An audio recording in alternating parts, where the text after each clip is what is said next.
দোকানের মতন একেবারে পারফেক্ট খাস্তা কচুরি বানাতে হলে আজকের রেসিপিটা আপনারা দেখতে পারেন। আর এই রেসিপিটা যারা দেখছেন তারা স্কিপ না করে পুরো ভিডিওটা দেখুন, তাহলে বুঝতে পারবেন আমি যে টিপসগুলো বলবো সেই টিপসগুলো আপনারা জানলে আপনাদেরও কিন্তু ঘরে সুন্দরভাবে পারফেক্ট খাস্তা কচুরি তৈরি করতে পারবেন। তো চলুন দেখে নেওয়া যাক আজকের রেসিপি। তো এখানে আমি ময়দা নিলাম, তো 1 কাপ ময়দা নিয়েছি, আর তাতে অল্প নুন আর জোয়ান দিচ্ছি। জোয়ানটাকে একটু হাতে ঘষে নিয়ে দিয়ে দিলাম, আর তার সাথে দিয়ে দিলাম 1 চামচ মতন সাদা তেল। এই ময়দাটাকে আমি ময়ান দেব ভালো করে। ময়ানটা কিন্তু খুব ভালো করে দিতে হবে, যত ভালো করে ময়ান দেওয়া হবে তত কিন্তু আমাদের কচুরি একেবারে খাস্তা হবে। তো মাখতে মাখতে মানে ময়ানটা দিতে দিতে এরকম যখন দলা পাকিয়ে যাবে তখনই বুঝবেন যে এটা ময়ান হয়ে গেছে। তারপর অল্প অল্প জল দিয়ে এই ময়দাটাকে আমি মেখে নেব। ময়দাটাকে একটু টাইট টাইপের করে মেখে নিলাম। তো এখানে মাখা হয়ে গেছে, এবার উপর থেকে সাদা তেল অল্প করে দিয়ে ময়দার গায়ে একটু মাখিয়ে নিলাম। এটাকে একটু ঢাকা দিয়ে রাখবো, তাতে আমাদের এই ময়দা কিন্তু সফট থাকবে। আর এইদিকে আমি দুটো সেদ্ধ আলু করে নিয়েছিলাম আলাদা করে। আলু দুটো কিন্তু একটু বড় আছে, আপনারা যেমন পরিমাণে আলুর পুর করবেন তেমনই আলু নেবেন। তো আলু আমি গ্রেট করে নিয়ে নিলাম, তাতে কিন্তু দলা দলা থাকবে না। তো এবার আমি চলে যাব গ্যাসে।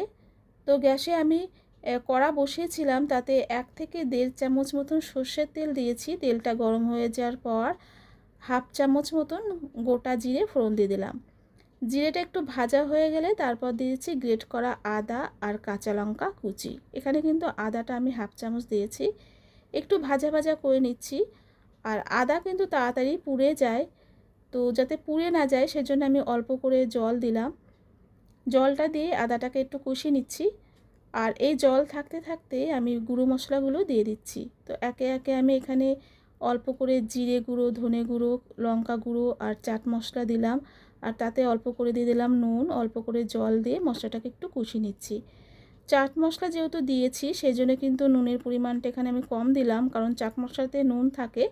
তো আপনারা চাট মশলা দিলে নুনটা কিন্তু বুঝে শুনে দেবেন। তো মশলা কিন্তু এখানে কষানো হয়ে গেছে, আর যেহেতু এটা গুঁড়ো মশলা তো বেশি সময় লাগে না। তো মশলাটা কষানোর পর আমি সেদ্ধ আলুটা দিয়ে দিলাম। আর আলুটা দিয়ে মশলার সাথে মেশালেই কিন্তু আমাদের পুর একেবারেই রেডি হয়ে যাবে, কারণ বেশি সময় কিন্তু এটা লাগে না, যেহেতু মশলাটা কষানো হয়ে আছে মেশালেই হয়ে যাবে। তো ভালো করে আমি আলুর সাথে মিশিয়ে নিলাম মশলাটা। তো এখানে আমার মেশানো কিন্তু হয়ে গেছে, আলুটা তৈরি হয়ে গেছে আমাদের আলুর পুর। এটাকে এবার আমি একটা পাত্রে নামিয়ে নেব। আর এই দিকে যে ময়দাটা মেখে রেখেছিলাম এই ময়দাটাকে আরেকটু ভালো করে মেখে নিচ্ছি। আর ময়দা কিন্তু খুব সুন্দর সফট হয়ে গেছে। তো এবার লম্বা মতন লেচি মতন করে নিচ্ছি, মানে লম্বা মতন পাকিয়ে নিচ্ছি। এর থেকে আমি ছোট ছোট লেচি বের করে নেব, ঠিক যেমন লুচি করে সেরকমই ছোট ছোট লেচির মতন বের করে নিচ্ছি।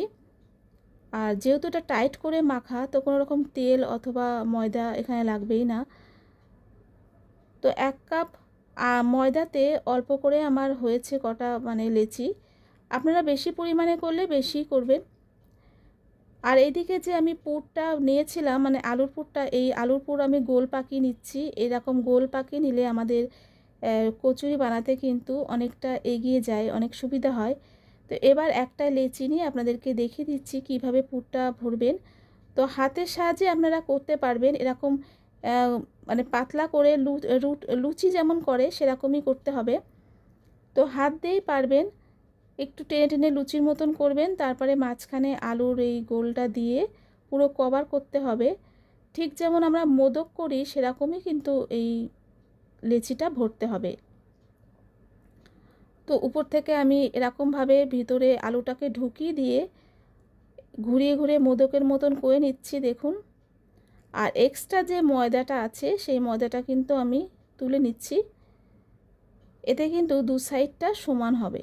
এবার গোল পাকিয়ে নিয়ে হাত দিয়ে হালকাভাবে প্রেস করলে আমাদের কচুরি তৈরি হয়ে যাবে। একটু হালকাভাবে প্রেস করবেন, খুব বেশি পাতলা করার একদম দরকার নেই, তাহলে কিন্তু সেটা কচুরি হবে না।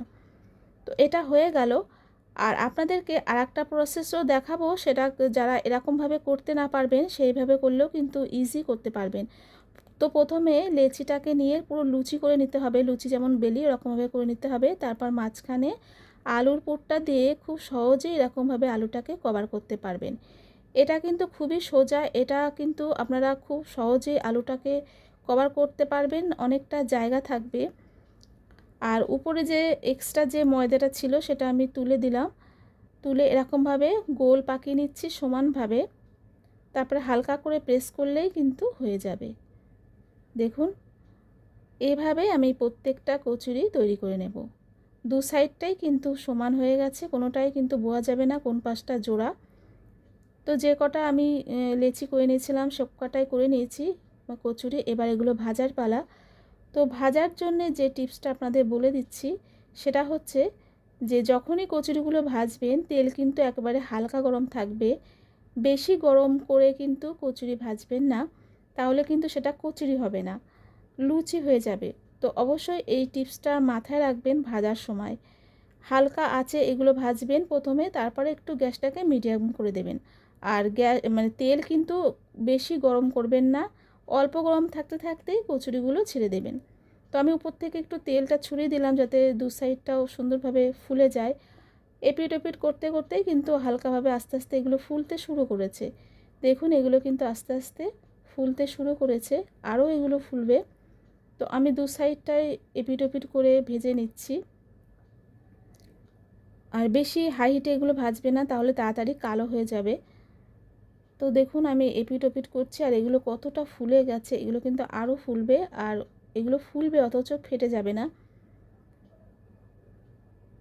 সুন্দর করে ভাজা হয়ে গেছে, সুন্দর একটা কালার চলে এসেছে কচুরিগুলোর। আর এই কচুরির গায়ে কিন্তু একদম তেল দাঁড়াবে না, পুরো শুকনো থাকবে। তো এবার আমি তেল থেকে ভালো করে তেল ঝরিয়ে তুলে নিচ্ছি। এইভাবে আপনারা বাড়িতে করবেন, দারুণ হয় খেতে। দোকানের থেকে তো বাড়িতে কচুরি বেশি ভালো লাগে। তো আপনারা অবশ্যই এইভাবে বানাবেন। দোকানের কচুরি অনেকে খেতেই চায় না, কিন্তু ঘরে করলে অনেকেই কিন্তু খাবে। বাকিগুলো আমি একইভাবে ভেজে নিচ্ছি, আর এগুলোও কিন্তু সুন্দরভাবে ফুলে গেছিলো। এবার তুলে নিচ্ছি। দেখুন কতটা সুন্দর হয়েছে দেখতে। এই কচুরি খেলে আপনারা কিন্তু সিঙ্গারা খাওয়ার কথা ভুলেই যাবেন। আর এখন অনেকটাই গরম আছে, আমি 3টে কাঁচা লঙ্কা ভেজে দিলাম। তো গরম থাকতে থাকতে আপনাদেরকে ভেঙে দেখাচ্ছি। দেখুন কতটা খাস্তা হয়েছে, আর ভিতরটা একেবারে পুড়ে ঠাসা। আমি আরেকটাও আপনাদেরকে ভেঙে দেখাচ্ছি, এটা আওয়াজ শুনলে আপনারা বুঝতে পারতেন যে কতটা খাস্তা হয়েছে। অবশ্যই বাড়িতে এরকমভাবে বানিয়ে দেখবেন, দারুণ লাগে খেতে। যারা কচুরি খায় না তারাও কিন্তু খাবে টমেটো কেচাপের সাথে। আমার রেসিপি ভালো লাগলে একটা লাইক কমেন্ট শেয়ার করবেন, আর নতুন হলে সাবস্ক্রাইব করে পাশে থাকবেন। সবাই ভালো থাকবেন। আজকের মতন এখানে বিদায় নিচ্ছি। টাটা।